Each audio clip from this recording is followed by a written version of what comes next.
بسم اللہ الرحمن الرحیم۔ تمام درود و سلام محمد وآل محمد پر۔ حضرت نوح کا اصل نام بزبان سریانی یشکر اور بزبان عربی عبدالغفار، عبدالملک اور عبدالعالی تھا۔ بروایت جویری آپ کا نام شکر تھا۔ روضۃ الصفا میں آپ کا نام ساکن، ثاقب اور ثقب مرقوم ہے۔ حضرت امام رضا علیہ السلام فرماتے ہیں کہ آپ کا نام سکن تھا۔ آپ کا لقب شیخ الانبیاء، شیخ المرسلین، نجی اللہ تھا۔ آپ وہ پہلے نبی اور رسول ہیں جن کو اولو العزم ہونے کا شرف حاصل ہوا۔ حضرت نوح کا رنگ گندمی، چہرہ سبک، سر بڑا تھا اور ان کی آنکھیں بڑی، پنڈلیاں پتلی، رانیں موٹی، ناف بڑی اور داڑھی گھنی اور لمبی تھی۔ وہ بلند قامت، تنومند اور غصہ ور تھے۔ آپ کوفہ میں رہتے تھے، نجاری کا پیشہ کرتے تھے۔ طویل العمر ہونے کے باوجود آپ کے بال سفید نہیں ہوئے تھے اور آپ کی قوت کم نہیں ہوئی تھی۔ آپ کے دانت کمزور نہیں ہوئے تھے۔ آپ کے قد کی درازی 360 ہاتھ تھی۔ علامہ مجلسی کا بیان ہے کہ آپ کوفہ کے جانب عربی میں رہا کرتے تھے۔ سید ابن طاؤس فرماتے ہیں کہ آپ بالوں کا لباس پہنتے تھے اور پہاڑوں میں رہتے تھے اور گھاس پات پر گزر اوقات کیا کرتے تھے۔ مورخین کا اتفاق ہے کہ حضرت نوح اولاد قابیل پر مبعوث ہوئے تھے اور انہوں نے ان لوگوں کو راہ راست پر لانے کی پوری صحیح کی تھی، لیکن وہ لوگ راہ راست پر نہ آئے۔ آپ کی تبلیغ کا جن لوگوں پر اثر ہوا ان کی تعداد 80 سے زیادہ نہ ہو سکی، لیکن اس امر میں اختلاف ہے کہ بعثت کے وقت آپ کی عمر کیا تھی اور کتنے سال کی عمر میں آپ مبعوث برسالت ہوئے تھے۔ ایک روایت میں ہے کہ آپ 250 سال کی عمر میں مبعوث ہوئے تھے، ایک روایت میں 400 سال ہے، ایک روایت میں 460 سال ہے۔ مورخ طبری کا بیان ہے کہ حضرت نوح 50 سال کی عمر میں مبعوث ہوئے اور 950 سال انہوں نے تبلیغ کی اور 80 آدمی مسلمان ہوئے۔ وہ زمین پر تمام مخلوق کے نبی تھے۔ ان پر کوئی صحیفہ نازل نہیں ہوا، بلکہ وہ صحف سابقہ کے پابند اور انہی پر حامل تھے۔ لیکن حضرت امام جعفر صادق علیہ السلام فرماتے ہیں کہ حضرت نوح 580 سال کی عمر میں مبعوث سے برسالت ہوئے۔ علامہ مجلسی فرماتے ہیں کہ جب آپ کی عمر کا ایک طویل حصہ گزر چکا تو آپ کے پاس جبرائیل امین تشریف لائے اور کہنے لگے، اے نوح تم گوشہ نشین کیوں ہو؟ باہر نکلو اور بھٹکی ہوئی قوم کو راہ راست پر لانے کی صحیح کرو۔ حضرت نوح نے فرمایا، یہ قوم بڑی نابکار ہے، نہ مجھے پہچانتی ہے نہ میری طرف رخ کرتی ہے، میں ان کی کیا تبلیغ کر سکتا ہوں؟ حضرت جبرائیل نے فرمایا، اگر یہ نرمی سے تمہارے قابو میں نہیں آتے تو نہ آئیں، آپ ان سے جہاد کریں۔ حضرت نوح نے فرمایا، میں ان سے جہاد کیوں کر سکتا ہوں جبکہ میں ان کے مقابلہ میں تاب و توانائی نہیں رکھتا؟ میں تو یہ سمجھتا ہوں کہ اگر ان سرکشوں کو معلوم ہو جائے کہ میں ان کے دین پر نہیں ہوں تو یہ مجھے ہلاک کر چھوڑیں گے۔ حضرت جبرائیل نے فرمایا، اچھا اگر تمہیں طاقت عطا کر دی جائے تو کیا تم ان سے جہاد کرو گے؟ حضرت نوح نے فرمایا، بے شک کروں گا۔ اس کے بعد حضرت نوح نے پوچھا، تو کہتی تم کون ہو؟ یہ سن کر جبرائیل نے ایک آواز بلند کی جس کی وجہ سے پہاڑ لرز اٹھے اور قریب تھا کہ وہ پاش پاش ہو جائیں۔ اسی دوران میں ملائکہ اور زمین کے تمام اجزاء صدائے لبیک لبیک اے فرزادہ خدا، اے خدا کے برگزیدہ فرشتے، ہم تیری عظمت کے گواہ ہیں۔ یہ دیکھ کر حضرت نوح پر لرزہ طاری ہو گیا۔ حضرت جبرائیل نے فرمایا، اے نوح گھبراؤ نہیں، میں خدا کا فرستادہ ہوں، تم سے پہلے آدم و ادریس پر آ چکا ہوں۔ خدا نے مجھے تمہارے پاس بھیجا ہے اور سلام کے بعد کہا ہے کہ میں نے تم کو نبوت عطا کی ہے، اب تم تبلیغ کے لیے میدان میں نکل آؤ۔ فریضہ تبلیغ کی ادائیگی میں پوری توجہ سے کوشش کرو۔ یہ سن کر حضرت نوح نے کمر باندھ لی اور وہ عاشوراء کے دن ایک ایسا سفید عصا لیے ہوئے میدان میں نکل پڑے جو انہیں قوم کی دلوں کی باتوں سے آگاہ کیا کرتا تھا۔ حضرت نوح جب تبلیغ کے ارادے سے آبادی میں پہنچے تو دیکھا 70,000 آدمی جو قوم کے سربراہ ہیں وہ عید کے سلسلہ میں ایک جگہ جمع ہو کر بتوں کی پرستش میں مشغول ہیں۔ حضرت ابراہیم نے ان کو منع کرنا چاہا لیکن ان کو غصہ آ گیا اور انہوں نے کہا، یہ کون آ گیا ہے جو اس قسم کی باتیں کرتا ہے؟ حضرت نوح نے فرمایا، میں آ گیا ہوں، میرا نام نوح ہے، میں خدا کا فرستادہ ہوں اور رسول بنا کر تمہارے پاس بھیجا گیا ہوں، تمہیں خدا کے عذاب سے ڈراتا ہوں، تم ہوش میں آ جاؤ اور میری بات مان لو ورنہ پچھتاؤ گے۔ حضرت نوح کی آواز جیسے ہی امورہ بنت سمران کے کانوں تک پہنچی تو وہ فوراً ایمان لے آئی۔ اس کا ایمان لانا تھا کہ ساری قوم میں ہلچل مچ گئی۔ یہ دیکھ کر اس کا باپ آپے سے باہر ہو گیا اور بڑے غصے سے بولا، تجھے کیا ہو گیا ہے؟ تو نوح کی ایک آواز پر مسلمان ہو گئی ہے۔ مجھے ڈر ہے کہ اگر بادشاہ کو تیری اس حرکت کی اطلاع پہنچ گئی تو تو قتل کر دی جائے گی۔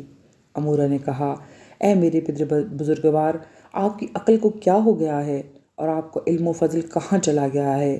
آپ اس پر کیوں غور نہیں کرتے کہ ایک تنہا شخص جس کا کوئی حامی و مددگار نہیں ہے، وہ کیوں کر اتنے عظیم مجمع میں آ کر صدائے توحید بلند کرتا ہے اور سب کو لرزا دیتا ہے؟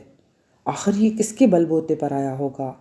میرے باپ، آپ فکر و تدبر سے کام لیں اور یقین کر لیں کہ نوح کو یقیناً خدا نے بھیجا ہے اور وہ حتماً و لازماً خدا کے نبی ہیں۔ یہ سننا تھا کہ امورہ کے باپ نے اسے سخت و سست الفاظ کہے اور ایک کمرہ میں بند کر کے اس کا عبودانہ بند کر دیا۔ یہ اسی کمرے یا قید خانے میں پڑی رہی یہاں تک کہ 1 سال گزر گیا۔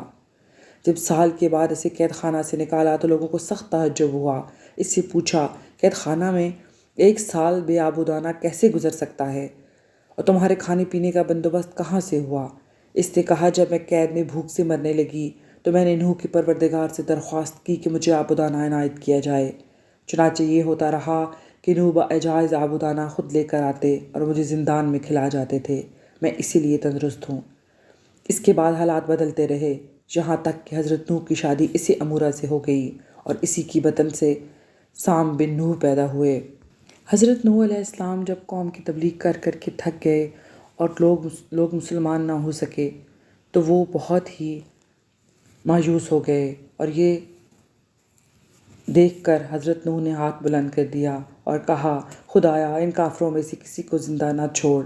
اے میرے مالک، ایک عالمگیر طوفان آب رونما کر دے کہ سب ہلاک ہو جائیں۔ کیوں نہ یہ مسلمان ہوتے ہیں، نہ کسی کو مسلمان ہونے دیتے ہیں۔ ان کے وجود سے تیرا دین کبھی فروغ نہ پا سکے گا۔ خلاق عالم نے حضرت نوح کی دعا قبول کر لی اور فرمایا کہ اچھا، اب طوفان کا انتظام کر دیا جائے گا اور انہیں ہلاک کر کے نئی قوم پیدا کی جائے گی۔ اس کے بعد خلاق عالم نے نوح کو ایک کشتی کی تیاری کا حکم دیا اور حضرت جبرائیل علیہ السلام کی تعلیم کے مطابق کشتی تیار کی جانے لگی۔ ایک روایت میں ہے کہ حضرت جبرائیل محمد سی اور پیمائش کرتے تھے اور حضرت نوح کیلوں سے تختے جوڑتے تھے۔ ایک روایت میں ہے کہ حضرت نوح نے کشتی کی تیاری کے لیے جو تختے مہیا کیے، ان کی تعداد انبیاء کی تعداد کے مطابق 1,24,000 تھی۔ حضرت نوح کی طویل جدوجہد سے کشتی تیار ہوئی۔ اس کے طول و عرض میں تھوڑا سا اختلاف ہے۔ مورخین نے لکھا ہے کہ حضرت عیسیٰ علیہ السلام سے ان کے عہد میں ان کے حوارین نے یہ خواہش کی کہ کسی ایسے شخص کو زندہ کر دیں جو طوفان نوح کا واقعہ بیان کرے اور اس کی حیثیت بتائے۔ حضرت عیسیٰ نے زمین سے ایک مٹھی خاک اٹھا کر اسے زندہ کیا اور اس سے واقعہ طوفان دریافت کیا۔ اس نے سارا واقعہ بیان کر دیا۔ حضرت عیسیٰ نے کشتی کی لمبائی دریافت کی تو اس نے بتایا کشتی 1200 ہاتھ لمبی تھی۔ مورخین کہتے ہیں کہ وہ زندہ ہونے والا کعب بن سام ابن نوح تھا۔ جب کشتی تیار ہو رہی تھی تو لوگ حضرت نوح کا تمسخر اڑاتے تھے اور کہتے تھے، دیکھو پانی کا نام و نشان تک نہیں اور اتنی بڑی کشتی تیار ہو رہی ہے۔ حضرت نوح ان سے کہتے، مذاق نہ کرو اور ایمان لاؤ، ورنہ اپنے اس تمرد و سرکشی کا مزہ چکھ لو گے۔ طوفان آئے گا اور سب کے سب ڈوب جاؤ گے۔ بالآخر وہ وقت آ گیا جس کا حضرت نوح ذکر کیا کرتے تھے۔ حضرت نوح کی بیوی مقام کوفہ پر اس آہنی تنور میں روٹی پکا رہی تھی جو حضرت حوا کا تھا کہ دفتن اس میں سے پانی ابلنا شروع ہوا۔ انہوں نے دوڑ کر حضرت نوح کو باخبر کیا۔ حضرت نوح نے اس اندیشہ سے کہ اس طوفان میں میں اور میرے بچے بھی غرق نہ ہو جائیں، اس کے منہ کو ایک بڑے پتھر سے بند کر کے بارگاہ خداوندی میں عرض کی، مالک، کیا ہم سب غرق ہو جائیں گے؟ ارشاد ہوا، نوح، میں نے تمہارے اہل و عیال اور مومنین کو بچانے کا وعدہ کیا ہے۔ ان سب کو لے کر کشتی میں سوار ہو جاؤ اور اپنے ہمراہ جملہ مخلوقات کا ایک ایک جوڑا لے لو۔ تنور کا منہ کھلنا تھا کہ پانی تیزی سے ابلنے لگا، اور چونکہ آسمان کے ساتوں سیارے برسرتان میں آ گئے تھے جس کا تعلق آب بارانی سے ہے، لہٰذا پانی برسنے لگا اور ایسا برسا کہ پھر کبھی نہ برسا۔ گھٹا ٹوپ اندھیرا چھا گیا، ساری دنیا تاریک ہو گئی۔ یہی سلسلہ 40 روز جاری رہا، یہاں تک کہ دنیا کے بلند ترین پہاڑ سے 15 ہاتھ پانی اونچا ہو گیا، اور ایک روایت کی بنا پر پانی اتنا بلند ہوا کہ کشتی تاب آسمان جا پہنچی اور دنیا کی تمام چیزیں تہہ آب ہو گئیں، تمام مخلوق ختم ہو گئی۔ کثیر روایات میں ہے کہ صرف ایک خانہ کعبہ ڈوبنے سے بچ گیا۔ الغرض کشتی پانی پر چلی اور ساری دنیا کا دورہ کرتی ہوئی خانہ کعبہ کے قریب پہنچی۔ اس کا 7 مرتبہ طواف کر کے وہاں سے روانہ ہوئی۔ الغرض حضرت نوح کئی ماہ خشکی کا انتظار کرنے کے بعد خود بھی کشتی سے اترے اور لوگوں کو بھی اتارا جو کشتی میں سوار تھے۔ مورخین کا کہنا ہے کہ کشتی میں سوار ہونے والوں کی تعداد 80 تھی، جو مردوں اور عورتوں پر مشتمل تھی۔ انہی کے فوری مکانات بنا کر اس مقام کا نام سوق المانین رکھا گیا، لیکن اس تعداد سے اکثر مورخین متفق نہیں ہیں، کیونکہ اس تعداد کو کوئی شہرت حاصل نہیں ہے۔ اس سے زیادہ جس عدد کو شہرت حاصل ہے وہ 70 اور 72 ہے۔ حضرت نوح کا سب سے بڑا معجزہ تو یہی ہے کہ انہوں نے طوفان آنے کی خبر دی اور طوفان آیا، اور اس میں بالکل وہی کیفیت رہی جس کا انہوں نے حوالہ دیا تھا۔ دوسرا معجزہ یہ ہے کہ جب حضرت نوح کشتی سے اترے تو ان کا سارا آذوقہ جو کشتی میں تھا ختم ہو چکا تھا اور ان کے ہمراہی بھوک سے مرنے لگے تھے۔ اس وقت انہوں نے زمین سے ریگ اٹھا کر لوگوں کو دی تھی، وہ ریگ گندوں میں بریاں بن گئی تھی۔ تیسرا معجزہ یہ ہے کہ انہوں نے پھلدار درختوں کے بیج بوئے تھے اور ان کے بوتے ہی وہ اگ کر درخت بنے اور اسی وقت پھلوں سے لد گئے۔ چوتھا معجزہ یہ ہے کہ ان کی ایک لڑکی عقیم تھی، اس کے کوئی اولاد نہ ہوتی تھی۔